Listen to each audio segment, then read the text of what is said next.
বন্ধুরা, আজ আমার চতুর্থ যে ভিডিও সেটা নিয়ে আমি আপনাদের কাছে এসেছি। আজকের ভিডিওটা হলো বড়মা, নৈহাটির যে বড়মা, সেই বড়মার অলৌকিক কাহিনী এবং অনেক অজানা তথ্য আমি আপনাদের সামনে তুলে ধরছি। এবং এই বড়মার সম্বন্ধে অনেক অজানা কাহিনী আপনারা জানতে পারবেন। কবে এই বড়মার মন্দিরটি প্রতিষ্ঠিত হয়েছিল, কে প্রতিষ্ঠিত করেছিল, কখন মন্দির খোলা থাকে, যাবতীয় তথ্য আমি আপনাদের সামনে তুলে ধরছি। তাহলে আসুন শুরু করা যাক।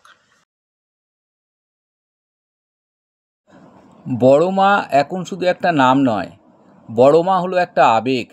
এবং এই বড়মার আকর্ষণে প্রায় প্রত্যেক দিন তো বটেই, কালী পুজোর সময় প্রায় লক্ষ লক্ষ মানুষের সমাগম হয় এই নৈহাটির বড়মার মন্দিরে।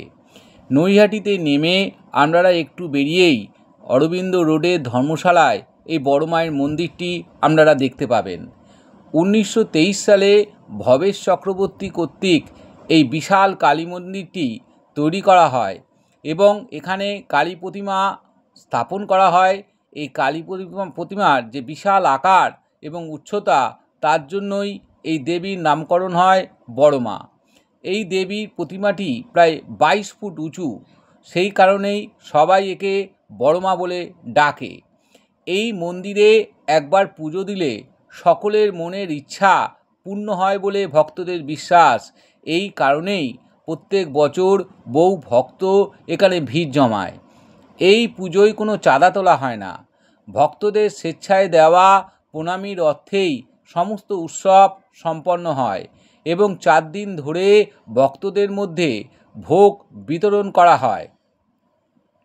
নৈহাটির বড়মা মন্দিরের সাধারণ খোলার সময় হলো সকাল 8টা থেকে দুপুর 2টো এবং বিকেল 4টে থেকে রাত্রি 8টা পর্যন্ত।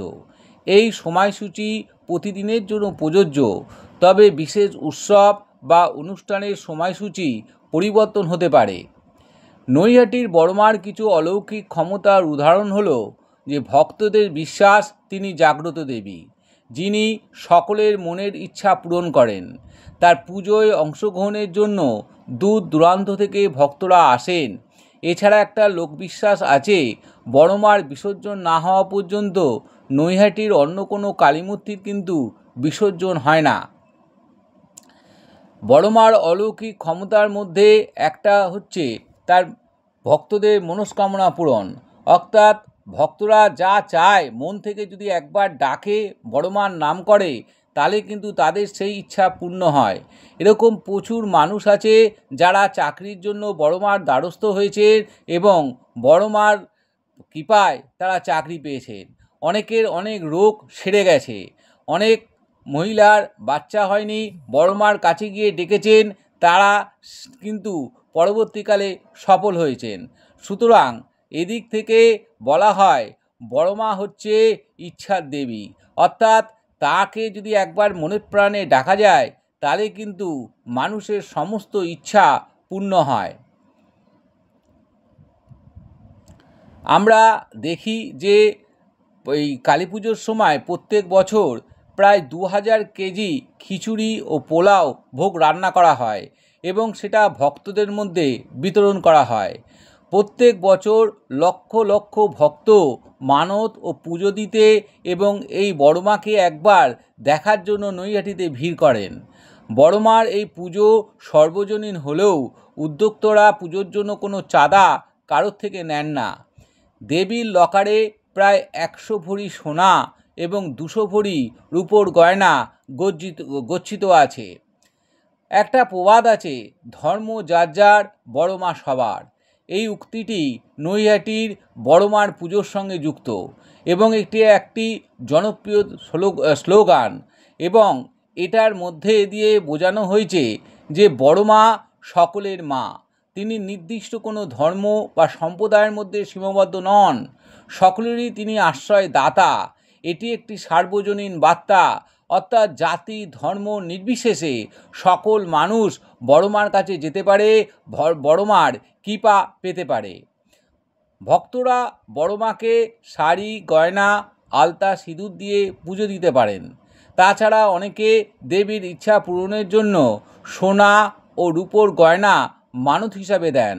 কিছু ক্ষেত্রে ভক্তরা গঙ্গায় স্নান করে ভেজা কাপড়ে ডন্ডি কেটে পুজো দেন এবং ইচ্ছা পূরণ হলে প্রচুর অলঙ্কারও দেন। নৈহাটির বড়মাকে নির্দিষ্ট কোনো টাকার অঙ্কে পুজো দেওয়া যায় না, কারণ ভক্তরা তাদের সামর্থ্য অনুযায়ী প্রণামী ও মানত দিয়ে থাকেন। তবে প্রতি বছর কালী পুজোর আগে বড়মাকে প্রায় 1.5 কোটি টাকার গয়না পরানো হয়, যা ভক্তদের দেওয়া সোনা ও রূপোর গয়না দিয়ে তৈরি হয়। এই গয়নাগুলোকে পরে দেবীকে সাজানো হয় এবং পুজোর সময় তা ব্যবহার করা হয়।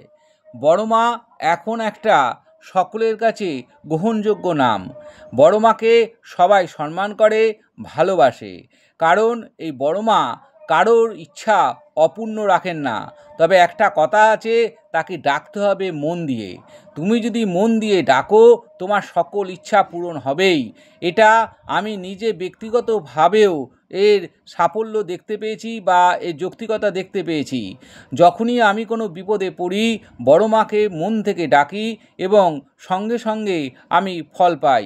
সুতরাং সবাই বড়মাকে মন দিয়ে ডাকতে হবে।